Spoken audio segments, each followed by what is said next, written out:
desk at the Ministry of Labor, a whole unit, and then we have labor courts in the country.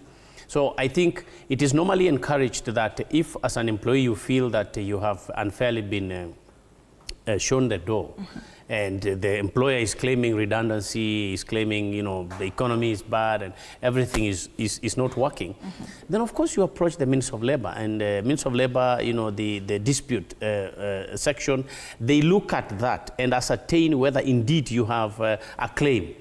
And if you feel that, if the Ministry of Labor feels that no, the process used is fair, they will make a decision. That does not stop you from proceeding to the Minister, from the Environment and Labor Court. And this is provided for in the Employment Act itself.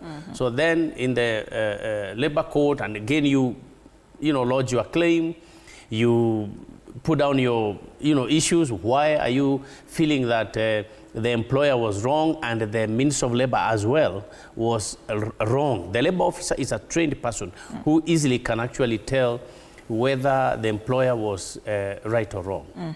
And of course, then you proceed to the labor court, and the labor court listens to your claim, because you have to file a claim there, and you say, this is what has happened to me, and I think it should not have happened, and therefore I'm coming to you as a court to give me these solutions. I'm using layman language. But others, you can say, I am praying that you do the following for me. And then the court has to listen to you and has to listen to the employer. And finally, the court has to make a decision. And I believe that decision then should be respected as the final decision. But if you are aggrieved again, you can go all the way to the Court of Appeal and see if your issues can be ironed out there.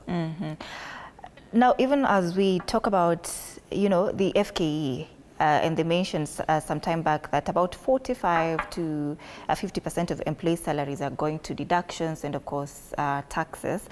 This also reducing the take-home pay that a lot of salaried workers are going home with. So how does this align with the labor laws concerning fair compensation? You see, if we address an issue just in piecemeal, we will get a solution within that bracket. But if you want to handle a situation fully, you look at the big picture. The big picture here is, where does an employer get money to pay you? This is the germane question. This is the big picture. The employer gets money to pay from the market, from the industry. What people want, the service people want, we give that service. Once you have given that service to the people, then the people pay back. And once the people pay back, then you get a salary, you get your contract paid, then you are settled.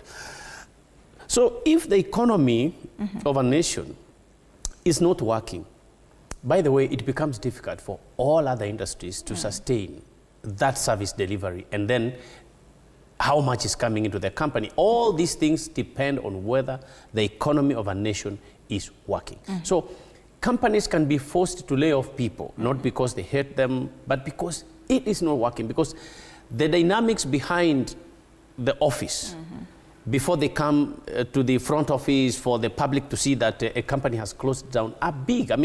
You have to pay NHIF, you have to pay NSSF, you have to pay KRA, then you have to pay the workers, then you have to pay the shareholders and directors, and then the remaining money, is what you call profit. But people tend to think that once you have an industry and you are working, there is money, you must give me. So the point here is, if the economy is not working, actually the employer has extremely limited space of turning around. The whole issue here is, if the economy is working, even the law can be applied correctly and properly. Because if the law says you ought to pay your workers, isn't it? By the 30th of every month. And then the economy does not provide that. You've seen these things happen. Let me give you an example. You've seen these things happen when, for example, the Minister for Education or any other minister says, all students must do exams. Some of these students have not cleared the fees, isn't it?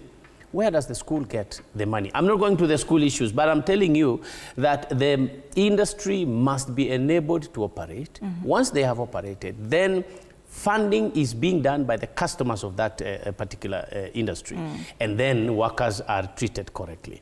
If you look at the workspace health and workspace environment, you come to the workplace. Do you have a place for changing? If, for example, for newborn, for mothers who have young ones, do they have a place where they can breastfeed? All these things are in the law, but a company will be totally in hardship to implement such good rules and laws if it is not enabled, if the economy is collapsed, if they don't have facilities and funds to improve and create those facilities. Yeah. So in situations where, for example, the reductions are made by the employer to a level where it exists